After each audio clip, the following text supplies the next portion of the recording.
بسم الله والحمد لله والصلاة والسلام على رسول الله. إخواني أخواتي السلام عليكم. صحفتكم. J'espère que tout le monde va bien. Le temps commence à se rafraîchir.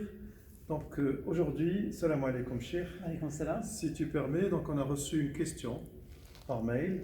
On souhaite savoir si à partir de Zakat al-Mal, on peut réserver une partie pour la donner à la mosquée. Oui, barakallahu fik pour Voilà. cette question. Merci aussi pour ceux qui nous écoutent.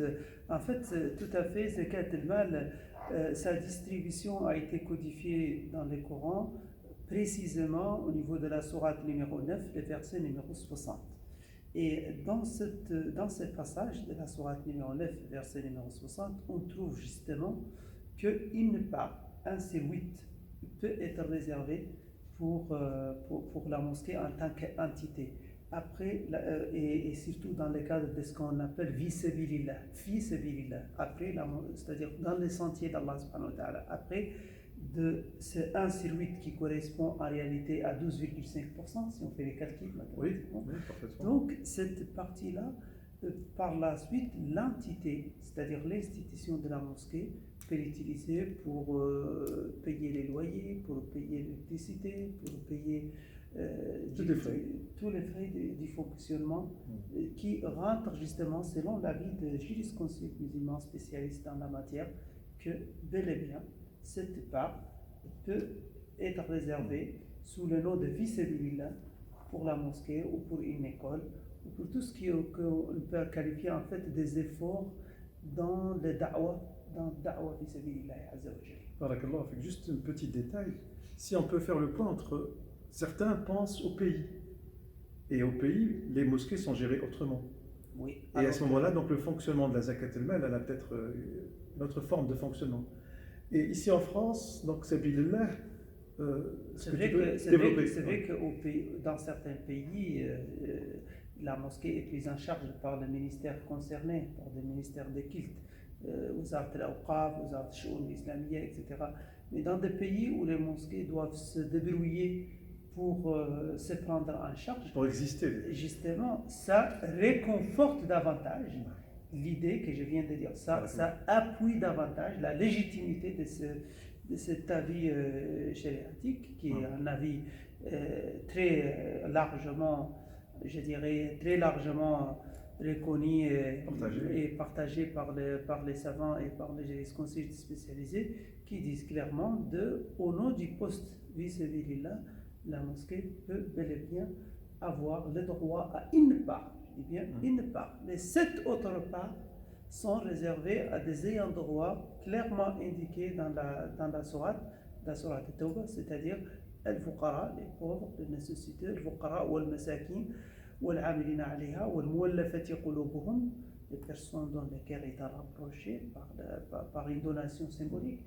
les personnes lourdement endettées, al-gharimin, c'est-à-dire les personnes lourdement endettées, c'est-à-dire par exemple des entrepreneurs qui se trouvent en difficulté ou en risque de cessation de paiement ou qui n'arrivent pas à jouer dans le bout, on peut les aider également, ou des chefs de famille, ou des femmes toutes seules, oui. Des personnes qui se trouvent en état de risque d'insolvabilité, risque de faillite, en fait qui ont besoin de soutien.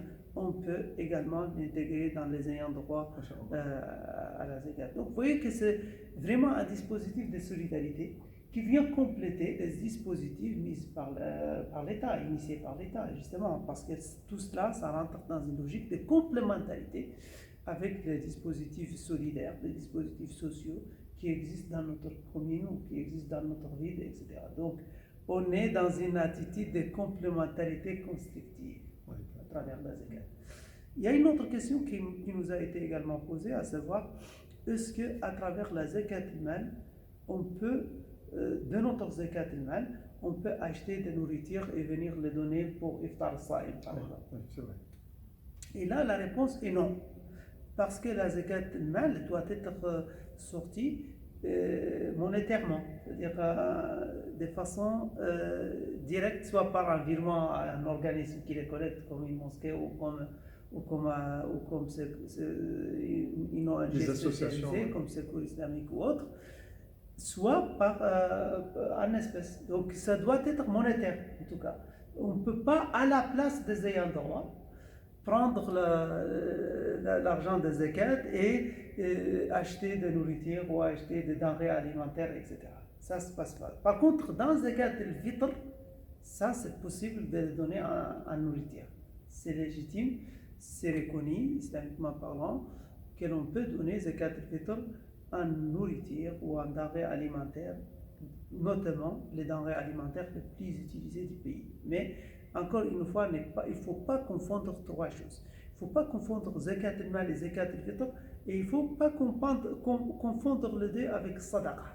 J'aimerais bien que ceux qui nous écoutent soient vraiment à mesure de, n'est-ce pas, parce que ça, c'est toujours, ça risque de confusion.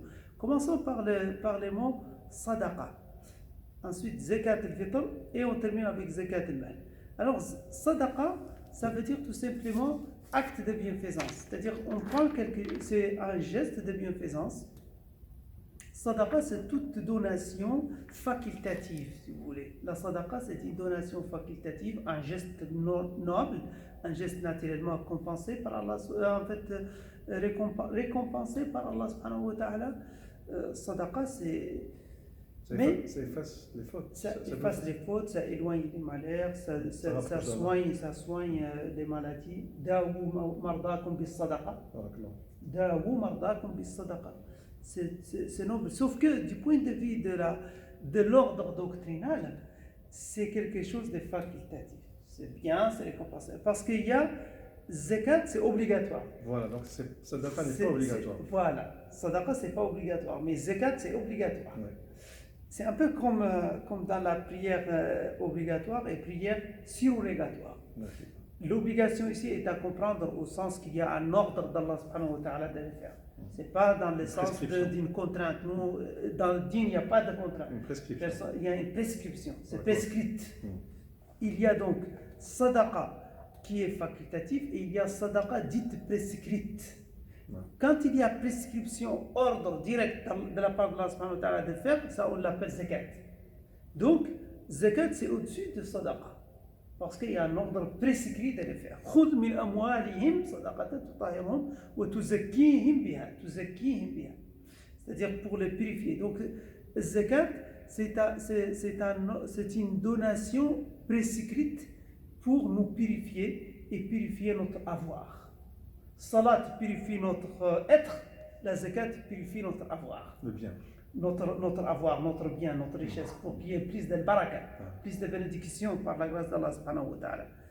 Et donc, zakat, sadaqa, on a dit, a une donation facultative, zakat, une donation prescrite, je dirais obligatoire. Donc. Et dans les mots zakat, il y a donc des choses, zakat al-mal et zakat al-fitr. Zakat al-fitr est spécialement pour le mois de Ramadan. Elle a été instituée par Allah subhanahu wa ta'ala et par ordre de son prophète Mohammed sallallahu alayhi wa sallam pour nous permettre de réparer les erreurs, réparer les manquements pendant le mois du Ramadan et en même temps faire preuve de solidarité envers les pauvres et les nécessiteux. Donc, tu'matun lil miskin, tuhratun lis sa'im wa tu'matun lil miskin. Et zakat al-fitr, encore une fois, je répète, ça peut être en nourriture. Oui. Et sinon, l'équivalent aussi, en nourriture, si on veut le donner en nourriture, c'est 2,5 kg. 2,5 kg.